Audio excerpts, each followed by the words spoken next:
Juan capítulo 3, ¿listos? Verso 14. Dice la palabra de nuestro Dios, Juan capítulo 3, verso 14. Y como Moisés levantó la serpiente en el desierto, así es necesario que el Hijo del Hombre sea levantado. Otra vez. Y como Moisés levantó la serpiente en el desierto, así es necesario que el Hijo del Hombre sea levantado. Padre, te damos gracias en este mediodía por tu palabra. Hablamos, Señor, al corazón de tu pueblo, enviamos la semilla del reino y pedimos que caiga en buena tierra, de tal manera que esta semilla dé fruto a 30, 60 y a 100 por uno. Señor, hoy cada uno de ellos al recibir la palabra son responsables dónde la van a poner. Si a un lado de ellos, sobre de ellos, la ahogan en ellos o dejan que dé fruto. Yo envío tu palabra, Señor, y que caiga en nuestros corazones de tal manera que podamos darte resultados. Háblanos, precioso Espíritu de Dios. Tú que todo lo sabes y tú que puedes tocar nuestras vidas, tú que puedes enseñarnos, tú que eres quien nos guía a toda verdad. Por favor, Espíritu de Dios, bendícenos a cada uno de nosotros y danos entendimiento. Hoy pedimos sabiduría para entender tu palabra en el nombre precioso de Jesús. Amén y amén. Tome su lugar. Por favor, tome su lugar y vamos a... Hoy quiero hablarte de algo que de alguna manera tiene que sorprendernos. He leído Juan capítulo 3, verso 14. ¿En qué momento llega Jesús a Juan capítulo 3, verso 14? Jesús está teniendo una plática con una persona. Esta persona ha llegado de noche a hablar con él. Este hombre se llama Nicodemo. Ha llegado a hablar con Jesús y le ha dicho: sabemos que vienes de Dios, porque si no vinieras de Dios no puedes hacer las cosas que haces. Entonces Jesús no le sigue la plática a él, sino que Jesús lo mete a algo donde Jesús lo quiere llevar. Y Jesús le dice a Nicodemo: de cierto te digo que si no naces de nuevo tú no puedes ver el reino de Dios. Y empiezan a tener una plática. Nicodemo le contesta al Señor y le dice: ¿cómo puedo yo nacer de nuevo siendo un hombre viejo? Y entonces el Señor Jesús le dice: lo que he nacido de la carne, carne es, pero lo que he nacido del Espíritu es. Y le dice: no te maravilles de lo que te he dicho. Dice: porque el viento sopla de donde quiere y va donde quiere, y así son los nacidos del Espíritu. Entonces Nicodemo le contesta a Jesús y le dice: ¿cómo han de ser estas cosas? Como que él se inquieta y le dice: ¿cómo han de ser estas cosas? Y Jesús le dice: ¿eres tú maestro de Israel y no entiendes esto? ¿Eres tú el que enseña al pueblo de Israel y no entiendes estas cosas? Entonces Jesús le dice: si no entiendes lo terrenal, ¿cómo vas a entender lo espiritual? Entonces, verso 14, Jesús lo lleva a algo que Nicodemo conocía. Esto Nicodemo lo tenía muy conocido porque viene en la Torá. Viene en el tercer libro de la Torá. Génesis, Éxodo, Levítico, Números, el cuarto libro, Deuteronomio. En el cuarto libro viene lo que Jesús le va a decir a Nicodemo. Entonces Jesús le dice a Nicodemo: porque así como la serpiente fue levantada en el desierto, así es necesario que el Hijo del Hombre sea levantado. ¿Listos? Ahora, ¿a dónde se lo está llevando Jesús? Jesús se lo está llevando a un evento que hay en Números capítulo 21. En Números capítulo 21 hay un suceso. Resulta que el pueblo de Israel habla contra Jehová Dios y habla contra Moisés. Y entonces Dios se enoja y dice que manda serpientes ardientes para que piquen al pueblo, y el pueblo empieza a morir. El pueblo empieza a morir y el pueblo recurre rápido a Moisés y le dice a Moisés: habla con Dios porque las serpientes nos están matando. Entonces Moisés habla con Dios y Dios le dice: levanta una serpiente de bronce. ¿Qué le dice? Levanta una serpiente de bronce, y todo el que fuere mordido por una serpiente y mirare a la serpiente de bronce será sanado, será salvo, será sanado. Entonces Moisés levanta una serpiente de bronce en el desierto, y todos los que eran mordidos por las serpientes que Dios había mandado voltean a ver la serpiente de bronce, y en ese momento ellos son sanados. Ahora Jesús lleva a Nicodemo a esa experiencia de Números capítulo 21. Lo lleva a eso. Pero ahora tendríamos nosotros que meditar un poquito y preguntarnos: ¿por qué Dios manda hacer una serpiente de bronce, y resulta que en este momento la serpiente de bronce se vuelve en la tipología bíblica, se vuelve un tipo de Jesús. ¿Por qué el Señor no manda hacer algo diferente? ¿Por qué el Señor no manda hacer, no sé, lo que tiene una conexión con Él? ¿Por qué no manda hacer una paloma? ¿Por qué no manda poner un cordero? ¿Por qué no manda a poner un águila, un león, no sé, algo que tenga una conexión con Jesús, a un buey, que significa siervo, o simplemente un hombre? ¿Por qué no manda poner eso? ¿Por qué manda poner una serpiente de bronce? El asunto es que cuando nosotros nos vamos a Génesis capítulo 3 versículo 1, dice la escritura que la serpiente era el animal más astuto que había en el huerto del Edén, de tal manera que Satanás, escúcheme esto, Satanás usa la serpiente, y usa la serpiente con el propósito de que la serpiente logre su cometido. Ponme atención. La serpiente le habla a Eva. ¿Listos? Satanás empieza a tentar a Eva, pero usa una serpiente. Ahora, para que se produzca el efecto de aquello que el diablo quiere lograr hacia Eva en el contexto de la serpiente, tendríamos que entender nosotros algo. Una vez que Eva le cree a Satanás, no le creyó a la serpiente. Nosotros tenemos que manejarlo en el contexto de lo que una serpiente puede hacer. ¿Y qué es lo que hace la serpiente? Una vez que Eva le obedece a Satanás, es como si la serpiente lo hubiera mordido. Una vez que Eva le obedece a Satanás, es como si la serpiente lo hubiera mordido y hubiera puesto su veneno. El asunto es que la obediencia a Satanás a través de Eva y que Adán come del fruto produce muerte en ellos. Ellos se mueren. Cuando la serpiente mordía a alguien, la persona se moría, porque se supone que era una serpiente venenosa. Entonces ellos mueren. Ahora pónganme atención. ¿Qué hizo la serpiente? Entendiendo en el contexto del trabajo de una serpiente, ¿qué hizo la serpiente? Mató a Adán y a Eva. Pero pónganme atención, por favor. El veneno que la serpiente puso en Adán y Eva, porque entró en ellos, el efecto de la labor de la serpiente en el contexto de la escritura es el pecado, porque lo que entró a ellos fue algo que no debería de entrar. Dios había dicho que no comieran de eso. Ellos no tenían que tener conocimiento de esto. Es por eso que cuando ellos le obedecen a Satanás y comen del fruto que Dios había dicho que no, ellos mueren. Ahora, el efecto de lo que hizo la serpiente en ellos dejó establecido en ellos algo que iba a venir para todas las generaciones. Ahora, nosotros sabemos, los serpentólogos enseñan esto, y ellos dicen que cuando una serpiente de cascabel muerde a una persona, el remedio es el mismo veneno de la serpiente. O sea que si la serpiente muerde a alguien, el somnífero, la solución es poner el veneno para que haya un bloqueo y en ese momento la persona no muera. Es por eso que Dios toma la figura de la serpiente, porque se supone que si nosotros leemos la Biblia, la serpiente representa ¿a quién? A Satanás. Todo el tiempo que vemos el contexto de la Biblia, la serpiente, estamos hablando ¿de quién? De Satanás. Entonces tendríamos que preguntarnos, ¿por qué Dios hace una serpiente para que sea un tipo de su hijo? ¿Cuál es el propósito? Porque el Señor tuvo que tomar esta figura para en algún momento tener que enseñarle primero a Nicodemo y enseñarnos a nosotros. Entonces Jesús habla con Nicodemo y le dice: así como la serpiente fue levantada en el desierto, es necesario que el Hijo del Hombre sea levantado. Pónganme atención. La serpiente se levanta en el desierto y la orden es: todos los que la miren serán sanados. Serán todos los que la miren.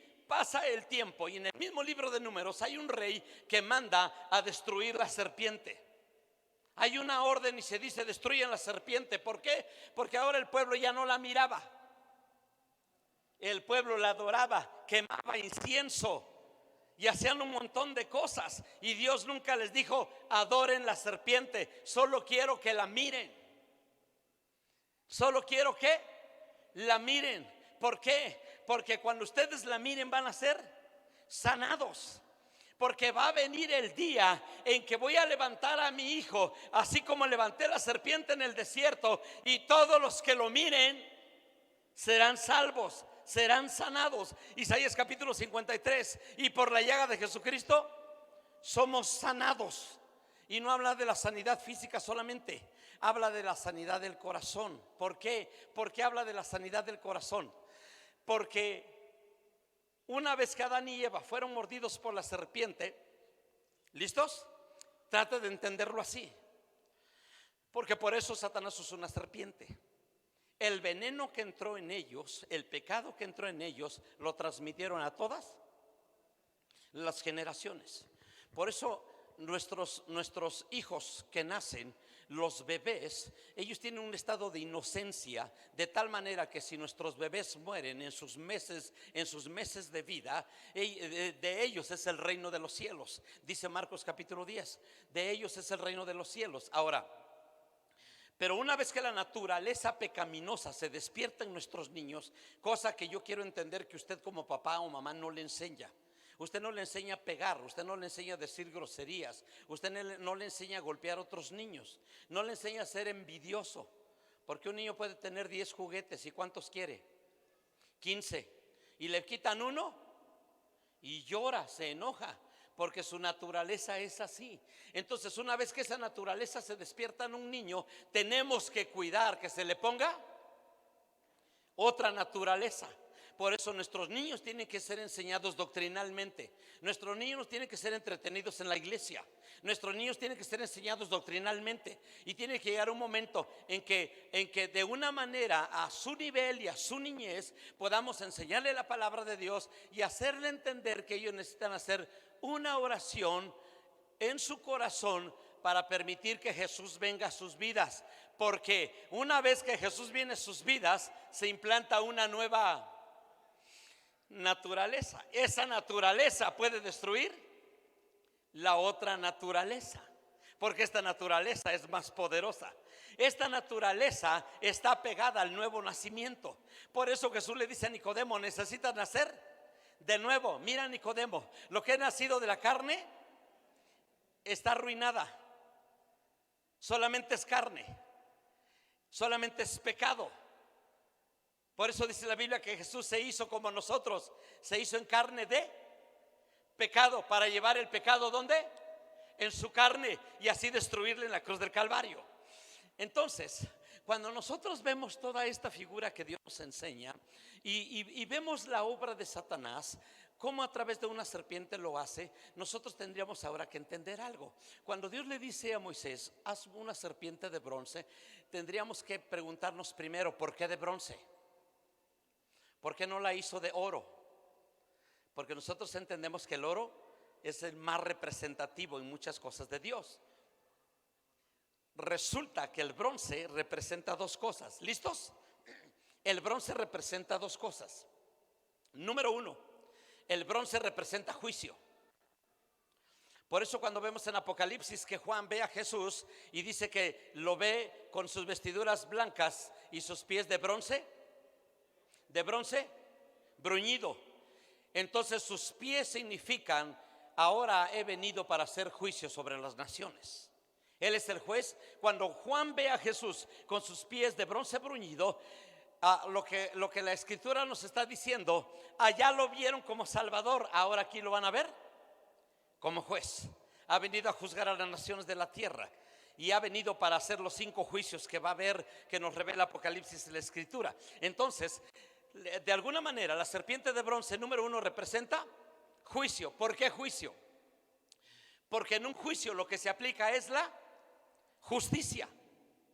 Porque en un juicio lo que se va a aplicar es: le vamos a hacer un juicio a este hombre porque cometió un delito, pero vamos a procurar que se le haga que el juicio sea justo. Vamos a hacerle justicia. Es por eso que me encanta la figura del río Jordán. ¿Se acuerdan en el Jordán cuando Jesús viene de Galilea de los gentiles? Y se acuerdan que viene, se mete al río. Juan está dentro del río. Eso es lo que entiendo según Mateo capítulo 3. Jesús se mete al río, Juan está allá adentro y Juan le dice: tú vienes a mí, si tú deberías de bautizarme como yo a ti. Y Jesús le dice a Juan: deja que se cumpla toda justicia. Póngame atención. No me he desviado de la serpiente de bronce. Solo estoy explicándote el juicio. ¿Por qué Jesús le dice deja que se cumpla toda justicia? Porque en ese momento Jesús tenía que bajar ¿a dónde? A las aguas. Él tenía que ser bautizado, tenía que bajar a las aguas. Y justo en las aguas, como él había obedecido toda la ley, había obedecido todo lo que el Padre había demandado, él dijo: no vine a abrogar la ley, sino que vine a cumplirla toda. Vine a que se cumpliera, a que ella tuviera todo su cumplimiento. Una vez que la cumplió todo, a la edad de 30 años, que es el programa de Dios, los 430 años, 400 de silencio y 30 de su edad, son los 430 años del pueblo de Israel en la tierra de Egipto, y Dios le levanta un libertador. Ahora, estos 430 años le va a levantar un Salvador. El asunto es que viene Jesús, baja las aguas del bautismo y ahí le hace justicia a toda la humanidad. Ahí es la primera justicia que él hace. ¿Por qué? Porque la primera humanidad fue destruida por agua. El primer juicio de Dios fue por agua. Dice que por la fe de Noé el mundo fue condenado y todos los hombres y todos los animales murieron. Así es que ellos necesitaban que alguien les hiciera justicia. Entonces viene Jesús al Jordán y le dice a Juan: deja que se cumpla toda, le voy a hacer justicia a los hombres. Ahí es un tipo de juicio. Pero la serpiente de bronce representa juicio. ¿Por qué? Porque Jesús vino para hacernos justicia en la cruz del Calvario. Él vino para aplicar su justicia. Y Él vino para que a través de su justicia nosotros fuéramos llamados justos en el Señor. Entonces el bronce significa eso. No me voy a meter mucho al contexto de la cruz para no ampliarme más. ¿Vamos bien hasta aquí? ¿Me van entendiendo? ¿Listos? Entonces, número uno, bronce, juicio. Número 2, ¿por qué serpiente de bronce? Lo segundo, porque no podía ser de oro ni podía ser de plata, tenía que ser de bronce, porque bronce representa el color del ser humano. El bronce representa el color del hombre. Y dice la Biblia, Filipenses capítulo 2, dice que siendo en forma de Dios no se aferró el ser igual a Dios, sino que se despojó a sí mismo de su gloria y se hizo hombre. Y estando en la condición de hombre, se hizo siervo y se hizo obediente hasta la muerte y muerte de cruz, por lo cual Dios le exaltó hasta lo sumo y le dio un nombre que es sobre todo nombre, para que en el nombre de Jesús se doble toda rodilla de los que están en el cielo, en la tierra y debajo de la tierra, y toda lengua confiese que Jesús es el Señor. Él es el Señor. ¿Listos? Entonces,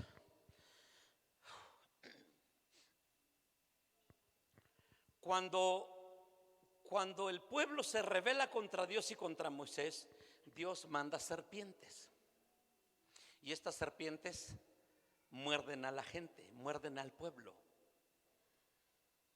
Dios tiene que resolver ese problema. Ahora, pónganme atención por favor en esto. Algunos podrán decir: ¿y por qué Dios les mandó serpientes a su pueblo? ¿Por qué los mató Dios? No, Dios no los mató. Dios nada más les mandó serpientes. Y todos los que se rebelaron contra Dios murieron. Ahora, ¿por qué Dios hizo eso? Tú tendrías que preguntarte: ¿por qué Dios hizo eso? Porque a través de eso que Dios hizo con el pueblo de Israel, a nosotros, la iglesia, Dios nos avisa: van a llegar serpientes a ustedes. La serpiente no los va a dejar de perseguir. Es por eso que termina en Apocalipsis capítulo 12, y Dios le sigue llamando a Satanás la serpiente antigua. La serpiente antigua, la serpiente del Edén, la serpiente que estuvo en el huerto. Dios le sigue llamando la serpiente antigua y ella sigue operando. Entonces, cuando Dios envía estas serpientes a la iglesia, lo único que Dios le está diciendo: hey, hey, va a haber serpientes. Va a haber serpientes, procure no rebelarse contra mí, procure no rebelarse contra la autoridad de mi palabra, procuren no levantarse en contra de mi voz, que es mi palabra. No se levanten, porque si ustedes se rebelan contra mí, va a ser muy fácil que la serpiente los pique. Por eso para el diablo es importante el pecado. Hay gente para la cual el pecado es irrelevante, no es tan importante. De todos modos, si peco, Dios me perdona. Amén. Si alguno confesara sus pecados, Él es fiel y justo para perdonar nuestros pecados y limpiarnos de toda maldad. De todos modos, si peco, Dios me perdona, no hay ningún problema. Para la gente el pecado muchas veces es irrelevante, pero resulta que la Biblia dice que la paga del pecado es muerte. Por eso para el diablo es importante que tú y yo pequemos, porque él sabe que de esa manera no tenemos una autoridad espiritual. Empezamos a entrar en un estado de muerte, porque la paga del pecado es muerte. Y ese texto no te habla de la condenación de la vida, no te habla de la condenación eterna. Ese texto no habla de eso. Ese texto te habla de que la paga del pecado es que tú pierdes la vida de Dios de tal manera que ya no tienes la autoridad que debes de tener. ¿Qué le pasó a Adán y Eva cuando pecaron en el huerto del Edén? Perdieron la autoridad, el poder y el gobierno, todo lo que Dios les había dado. Por eso, si tú y yo pecamos, lo cual es importante para el diablo, una vez que tú y yo pequemos, perdemos la autoridad del poder y el gobierno. Por eso, cuando hemos ido a liberar gente endemoniada, gente que flota en el aire, gente que se pega en el techo, gente que gira en la tierra, gente que vuela de un lado para otro, todo lo que hemos ido a orar, y cuando ha ido gente que está mal, vemos cómo los demonios le hablan. Como el demonio le dijo a uno de los que iba en la liberación, le dijo: ¿tú me vas a echar fuera? ¿Cómo vas a echar fuera si apenas hace un mes engañaste a tu esposa con fulana de tal? Así lo desvistió el enemigo. Entonces, para el diablo es importante el asunto del pecado. Algunos piensan que no es tanto problema el pecado. No, sí es un grave problema el pecado, porque la paga del pecado es. Entonces, el pecado de ellos en contra de Dios y de Moisés fue que las serpientes los mataron, porque la paga del pecado, esa es una figura de Romanos. Entonces, el Señor les dice: pero todo el que mire a la serpiente levantada de bronce será sanado. Entonces, ¿qué hace el Señor? Ahora el Señor Jesús se despoja de toda su gloria, se quita toda su gloria y se vuelve hombre.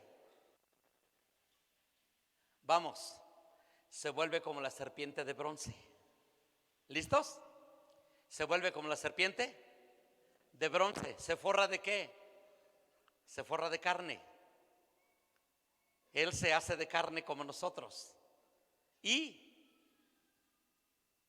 la serpiente de bronce representa: la serpiente te mordió y te mató. Yo soy otra serpiente, nada más que soy de bronce. Y si tú me miras a mí, el veneno que la otra te metió, yo te lo puedo sacar, yo te lo puedo quitar. Es por eso que le dice a Nicodemo: tengo que ser levantado. Y cuando Jesús está en la cruz del Calvario, dice que todos los que pasaban le miraban y meneaban la cabeza. No entendían por qué Jesús estaba en una cruz. De tal manera que Poncio Pilato tiene que escribir un retablo arriba de la cruz, y dice que puso: este es Jesús, el rey de los judíos. Y lo pone en hebreo, en griego y en latín. Escriben los tres idiomas que se usaban: hebreo, griego y latín. Hebreo representa la religión. Todas las religiones de alguna manera quieren llegar a Dios, pero sorpresa, ninguna puede llegar a Dios. Tienen que voltear a ver a Jesús. Jesús es el medio para llegar a Dios. Por eso Juan capítulo 14 verso 6, él dice: yo soy el camino, la verdad y la vida, y nadie puede ir a mi Padre si no es por mí. Eso dijo Jesús. Él es el medio. Entonces el hebreo representa la religión. Número 2, el griego representa la ciencia. Toda la gente preparada, los intelectuales, toda la gente de mucho conocimiento, ellos representan el griego, porque en ese tiempo los griegos eran la gente más intelectual. Así es que todos los intelectuales, al final de cuentas, ellos pueden decir que Dios no existe, ellos pueden decir que no es real, que no hay una lógica, que tú creas en algo que ni has visto, que ni siquiera sabes cómo es, porque nuestra fe, nosotros creemos en algo por fe. No creemos por vista, nosotros creemos por fe. Y para ellos la fe es algo irrazonable. O sea, no es lógico. ¿Cómo puedes decir que crees en algo? Por ejemplo, ellos te pueden dar una explicación científica de cómo es que existe el planeta. Sin en cambio, la Biblia a mí me dice: porque los cielos cuentan la gloria de Dios y el firmamento habla de la obra de sus manos. Un día anuncia a otro día que Dios es Dios. Dios es Dios. Eso yo lo creo. Ellos no lo creen. El asunto es que va a llegar el día que ellos se van a parar enfrente del que dicen que no existía. Por eso, muy bienaventurados los intelectuales que voltean a ver a Jesús, porque Él los salvará. Porque debajo del cielo, Hechos capítulo 4 versículo 12, porque debajo del cielo no hay otro nombre dado a los hombres en quien puedan ser salvos. Solamente Jesús salva. ¿Listos? Número 3, el latín. El latín en ese momento era el idioma del gobierno, de las autoridades. Eso representa las autoridades y el gobierno. De tal manera que cuando Jesús se topa con los centuriones, está hablando en Mateo, en el Sermón del Monte, y un soldado le dice al Señor: ¿y nosotros qué? Y Jesús le dice: ustedes estén contentos con lo que ganen y no sobornen a nadie. Eso les dice Jesús. El asunto es que todo el ejército, la marina, la Guardia Nacional, la policía municipal, bueno, hasta el policía más chafa, el policía del estacionamiento, todos tienen que mirar a Jesús. No hay otra manera de poder encontrar a Dios en tu vida si no es solamente mirando a Jesús. Por eso lo que Jesús le está diciendo a Nicodemo es: así como la serpiente fue levantada en el desierto, así es necesario que el Hijo del Hombre sea levantado. Y mira lo que le sigue diciendo en el versículo 15.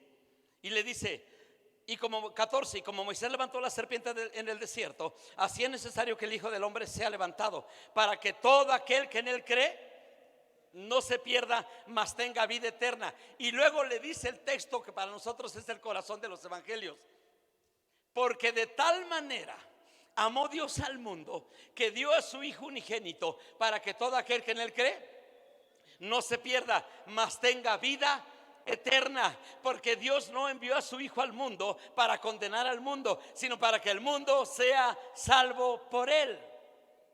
Entonces Jesús está terminando de hablar con Nicodemo, está terminando esta plática con él, y lo que le ha dado a entender es: allá mi Padre mandó serpientes para enseñarle a la iglesia que yo voy a levantar que la serpiente no dejará de perseguirlo, que la serpiente procurará poner su veneno. Pero ahora, espéreme, todos los seres humanos que nacen traemos el pecado heredado de Adán y de Eva. ¿Listos? Venimos con ese pecado. ¿En qué momento se puede anular el poder de ese veneno? ¿En qué momento ese veneno? A ver, si por ejemplo Diego, el hombre de Dios, no conoce a Jesús y es un inconverso, es un impío, y resulta que vive 80 años y nadie le habló de Dios, no conoció a Dios, y se muere, ¿cuál es su destino? La condenación. Pero si alguien se hubiera acercado a él para hablarle de Jesús, él hubiera volteado a ver a Jesús, y el veneno que viene adentro de él, heredado el veneno que la serpiente puso en nuestros primeros padres y que la consecuencia fue el pecado, en el momento que él voltea a ver a Jesús, en ese momento él puede ser sanado, en ese momento él puede ser salvo, para que todo el que cree tenga vida eterna. Por eso es importante que tú y yo compartamos el evangelio. No podemos callarnos. Urge que la gente voltee a ver a Jesús, que la gente mire al Señor, que la gente entienda que Él murió por ellos, que Él pagó por sus pecados. Urge que prediquemos el evangelio. Tenemos 4 domingos que estamos, no te vamos a dejar en paz. Te vamos a seguir diciendo que tienes que cumplir la gran comisión. El domingo pasado rompimos esterilidad. ¿Se acuerdan los 8 días? Hablamos de todas las mujeres estériles que tuvieron los hombres más prominentes de la Biblia. La mujer de Manoa tuvo a Sansón, Ana tuvo a Samuel, el primer profeta de reforma para Israel. Después a Elizabeth hay varias mujeres. Elizabeth tuvo a Juan. Fue algo impresionante todo lo que aprendimos, pero rompimos la esterilidad, porque usted como hijo de Dios no puede ser estéril, porque es como si usted viviera en maldición en el contexto espiritual. Pero hoy quiero que entiendas algo. Toda la gente que está allá afuera que no conoce a Dios, hay un veneno que traen en su cuerpo, se llama pecado.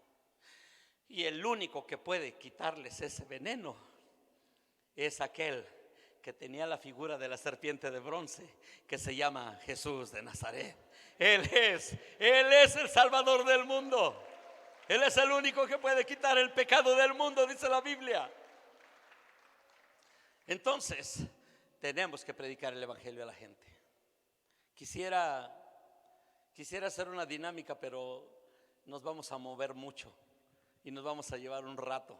Pero ¿saben qué? Se los voy a hacer un día de estos. Nada más se los voy a hacer un día de estos para que ustedes se queden asombrados. Así, asombrados se queden. Y no tengo tiempo para leerles todos los números. Pero miren, por ejemplo, si tuviéramos que hablar de la edad de Jesús de 33 años de vida, Raúl, ven. Si tuviéramos que hablar de la edad de Jesús de 33 años, supongamos que este hombre que viene aquí, el profeta Raúl, supongamos que él tiene 33 años de cristiano, 33 años que conoce a Jesús. Y acércate más, hijo, aquí párate, por favor. Y el profeta Raúl me habla a mí de Jesús. Él me predica a mí de Jesús. En el primer año somos 2. En el segundo año él le predica a otra persona y yo le predico a otra. Segundo año, ¿cuántos somos? 4. Ahora ya somos 4 en el segundo año. En el tercer año los 4 le predicamos a otras 4 personas. ¿Cuántos somos? En el tercer año, ¿cuántos somos? 8. En el cuarto año tendríamos que ser 16. Quinto año 32. Sexto año 64. Séptimo año 128. Octavo año 256. Noveno año 512. 10 años. En tus 10 años de cristiano, solo predicándole a una sola persona al año, tú y todos aquellos que les hablamos, en 10 años tendrían que ser 1024 personas. ¿Dónde están estas 1024? Pero resulta que pasan 11 años, son 2048 convertidos a Jesucristo. 12 años, 4096 personas convertidas al Señor. 13 años, 8192 personas. 14 años. ¿Alguien tiene aquí 14 años de cristiano? Levante la mano. ¿Quién tiene 14 años de cristiano? Nadie. Todos nacieron de nuevo hoy. Bueno, yo sé que algunos tienen, ya son así como unas reliquias en la iglesia, ya tienen 200 años aquí. Sé que hay de 20, de 30, pero nadie tiene 14 años. Si alguien tuviera 14 años de cristiano, debería de haber 16,384 convertidos. Que te vaya bien, porque ya sé que te estás sintiendo mal. En 17, ¿en cuánto les dije? En 14 años. En 15 años, serían 32,768 personas. En 15 años. ¿No hay nadie de 15 años aquí? Ay, todos son almas nuevas, gloria a Dios, aleluya. ¿Alguien tiene 20 años? ¿Quién tiene 20? Allá, gracias, hija, tú tienes 20. Tú y tu marido tienen 20. Espéreme, todavía no llego a 20. Me quedé en 16, 65,000 personas.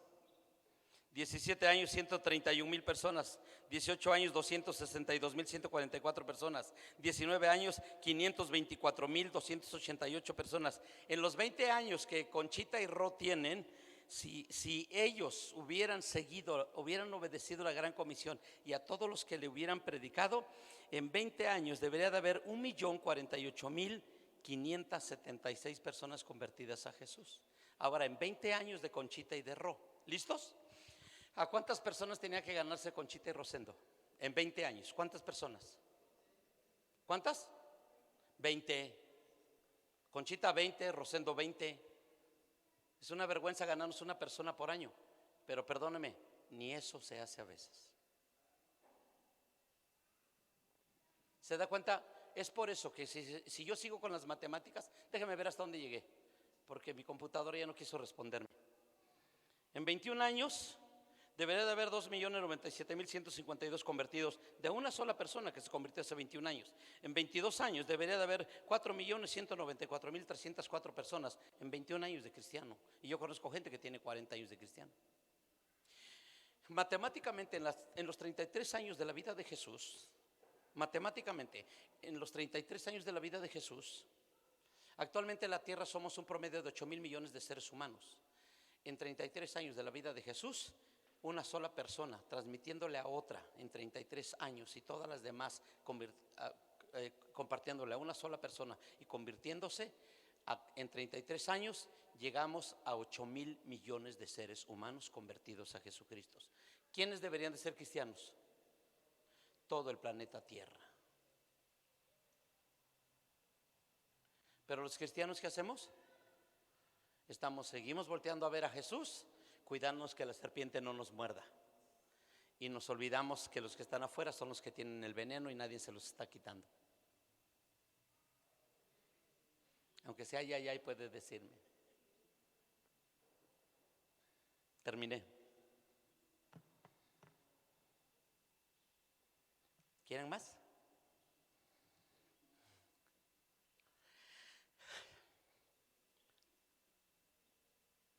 Así es que este año que viene, porque ya se va a acabar el año, si en 10 meses no gana usted una persona, no lo puedo comprometer que en un mes y medio se la gane usted. O en un mes no, menos de un mes y medio, un mes 10 días. No creo que usted se pueda ganar una persona en un mes 10 días. Pero oiga, si el próximo año, 2024, usted no gana una sola persona para Jesús, si no gana una sola persona para Jesús, mejor no le digo nada. No lo quiero espantar. Pero a partir de enero vamos a entrar a un programa de trabajo en la iglesia y vamos a tener un trabajo semestral. En los primeros 6 meses, en los primeros 2 meses usted va a comprar una Biblia. Y en los primeros 6 meses usted tiene que traer a alguien con su Biblia que usted le regaló, ya caminando en el Señor. Y aunque no digan amén, de todos modos va a ser el trabajo de la casa. Y 6 meses, pastor, usted dijo que una al año. No, señores, van a empezar a reponer todo lo que no han hecho. Yo les he enseñado, aquí están los hijos que su pastora y yo hemos tenido. Aquí están todos los hijos que hemos ganado para el Señor. Hay varias familias aquí. Este es el tiempo, hijos, de cumplir nuestra tarea. Este es el tiempo de cumplir aquello que Jesús nos encargó antes de irse. Mateo capítulo 28. Jesús ya se había aparecido 40 días. Jesús está por regresar a su trono de gloria. Y antes de regresar a su trono de gloria, le dice a todos sus discípulos: todo el poder, Toda potestad me es dada en el cielo y en la tierra. Adán y Eva desconectaron, ellos desconectaron la relación del cielo y la tierra y el cielo. Yo hoy le he vuelto a conectar. Todo el poder me es dado en el cielo y en la tierra. Por tanto, vayan y hagan discípulos, vayan y háblenles de mí a todas las naciones.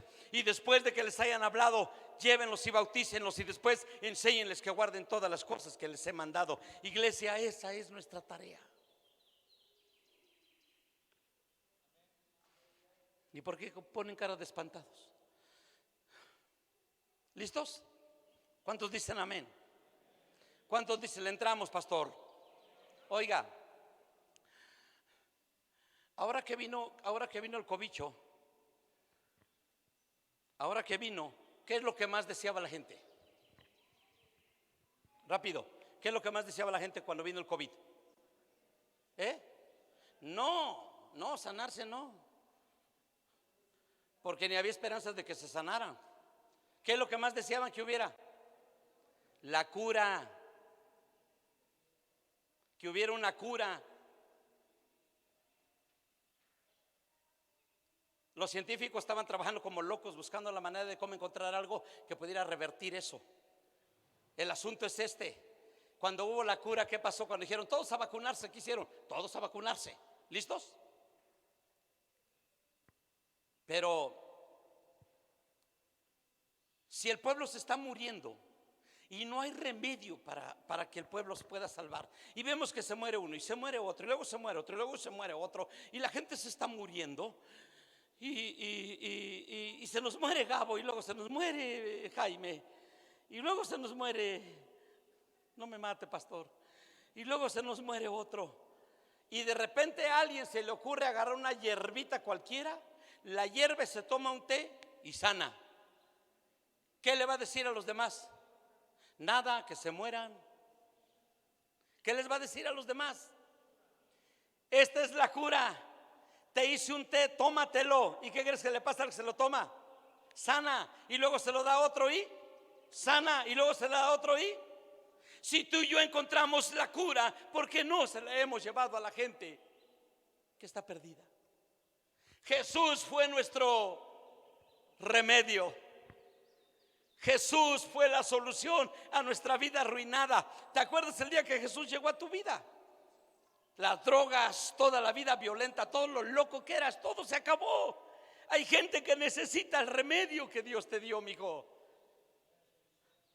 Las mujeres que sufrían, que lloraban, díganle a otras cómo Dios cambió su hogar.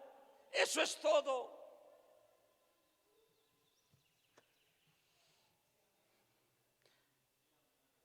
Pónganse de pie. ¿Cuántos creen que vale la pena compartir a Jesús? La gente está infectada. La serpiente los mordió. ¿Listos? Hay un veneno dentro de ellos, se llama pecado.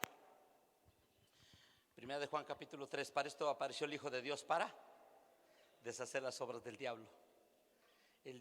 Para el diablo es importante arruinarte tu vida, que tu llamado, tu propósito en Dios quede truncado, que aquello para lo que Dios te trajo no llegues. Porque aquí delante de mí puede haber hombres con ministerios excelentes, hombres con un llamado, buenos discipuladores, maestros, profetas, evangelistas, gente que Dios la puede usar de una manera poderosa. Solamente que el diablo nos ha entretenido, nos ha distraído. El diablo nos ha llevado de problema en problema. Él busca la manera de cómo mordernos para que nosotros estemos infectados de una de otra cosa y no logremos dejar que la vida fluya en nosotros. Amén.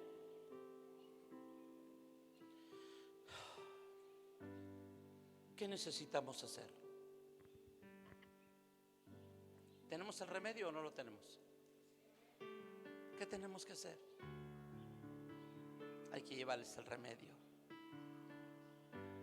¿Saben quién es la esperanza de la gente perdida allá afuera? Jesús es la respuesta. La esperanza somos nosotros. Por eso dice la Biblia en Romanos que la tierra gime a una, esperando la manifestación gloriosa de los hijos de Dios. Por eso tienes que empezar tu ministerio. Porque los jóvenes pueden llegar a la casa y se van igual. Pero si hay alguien enfrente de ellos que los ame y que les diga: muchachos, Dios quiere que vivamos a este nivel, Dios quiere que hagamos esto para Él. Dios te puede dar un ejército de jóvenes que puedan tomar Tula. Tula necesita una iglesia diferente, hijo. Por eso, por el tipo de iglesias, mucha gente ni a la iglesia quiere ir. Y allí en la casa hace falta tu ministerio. Hoy debes de irte entendiendo que estás revestido de un ministerio y es el tiempo de empezarlo, hijo. Pastor, es que no sé. Pastor, es que creo que cuando Dios me llamó al ministerio tenía solo 5 años de cristiano. Estaba verde, pero más verde que lo verde, casi verde negro. Y recuerdo que en mi primer año, ¿y ahora qué enseño? Dios, ¿qué enseño? Ya se me acabó la Biblia, ya no tenía que enseñar. Y lloraba yo y le decía: Dios, ¿para qué me llamaste a esto? Siento que no sirvo para esto. Y de veras no servía yo para eso. Dios era que me iba a hacer servir. No es en lo que sabes, no es en lo que puedes, es el en ti, mi hijo. El próximo domingo, levántate y empieza tu ministerio. Ya vendrá el tiempo que te ungirán, pero empieza a servirle a Dios. Dios te está llamando, hijo. Urge. Tus padres necesitan al lado de ellos otro siervo. Ellos no lo pueden hacer todo. Y tú eres especial. Tienes una gracia de Dios. ¿Ya viste cómo le hago? Hazle igual. ¿O no se ve fácil? Se ve fácil. Iglesia, ya se dieron cuenta que si cumpliéramos nuestra misión, ¿cuánta gente habría por los años que tenemos en Jesús? ¿Ya se dieron cuenta? Y creo que no entendimos para qué lo volteamos a ver un día. Y un día lo volteamos a ver para que Él resolviera nuestra vida, nuestros problemas, toda la miseria que vivíamos. Un día lo volteamos a ver y Él cambió nuestra historia. ¿No le gustaría ahora decirle a otros: voltealo a ver? Moisés le dijo: hey, ¿ya vieron la serpiente de bronce? Sí, cuando te muerda nada más volteala a ver, solo mírala y te va a sanar. ¿No podríamos ir a decirle a alguien: voltea a ver a Jesús? Mira lo que hizo por ti. Él dio su vida por ti. ¿No te gustaría decirle eso a alguien? Y que alguien pueda conocer a Dios.